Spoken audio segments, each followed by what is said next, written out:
L'inventaire de carbone doit être effectué dans une placette de 100 mètres carrés. Et à l'intérieur de cette placette-là, on va aussi délimiter 4 sous-placettes de 25 mètres carrés.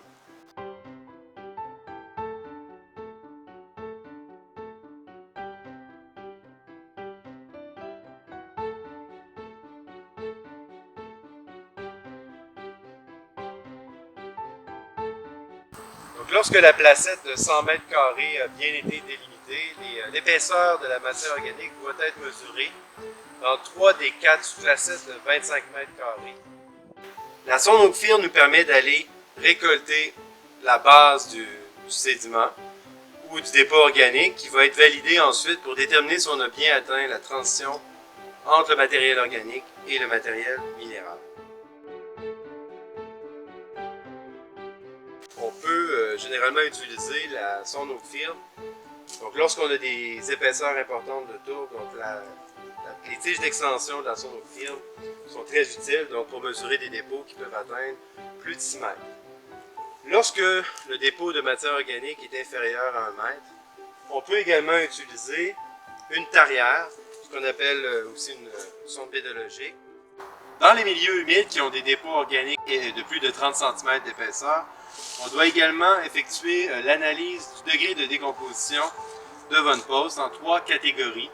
Soit la catégorie fibrique, qui correspond à du matériel très peu décomposé, du matériel mésique, qui est de décomposition intermédiaire, et du matériel humique, qui est très fortement décomposé. Donc, pour pouvoir évaluer le degré de décomposition de la tourbe, on va utiliser la tarière qu'on va enfoncer, une profondeur entre 50 cm et 100 cm.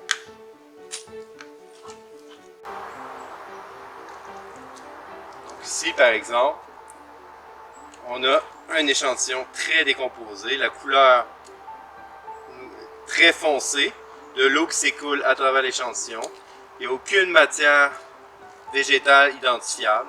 Ce serait donc une tourbe qui est humique. Pour déterminer le carbone de la biomasse ligneuse, on doit d'abord identifier tous les arbres qui sont à l'intérieur du quadrat de 100 mètres carrés. On doit également mesurer le diamètre à hauteur de poitrine de tous ces arbres. Pour mesurer le diamètre à hauteur de poitrine, on peut utiliser un ruban circonférentiel. Donc on peut mesurer directement ici à l'aide du ruban le diamètre. Et on peut également utiliser le compas forestier à une hauteur de 1,3 m.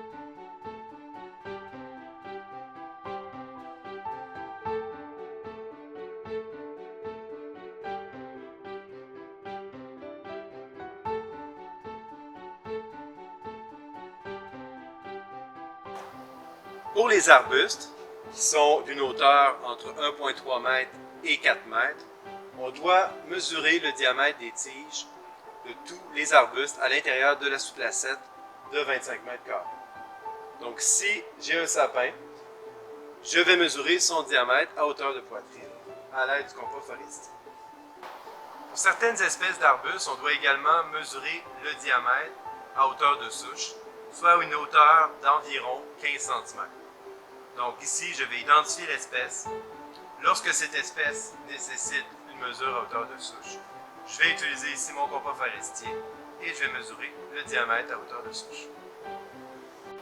C'est important d'avoir la bonne superficie parce que les calculs de quantité de carbone de l'écosystème vont ensuite être divisés par la superficie dans laquelle on effectue l'inventaire. Donc, on doit d'abord bien délimiter la placette, effectuer les mesures de l'épaisseur du dépôt organique et ensuite effectuer l'inventaire des arbres et des arbustes.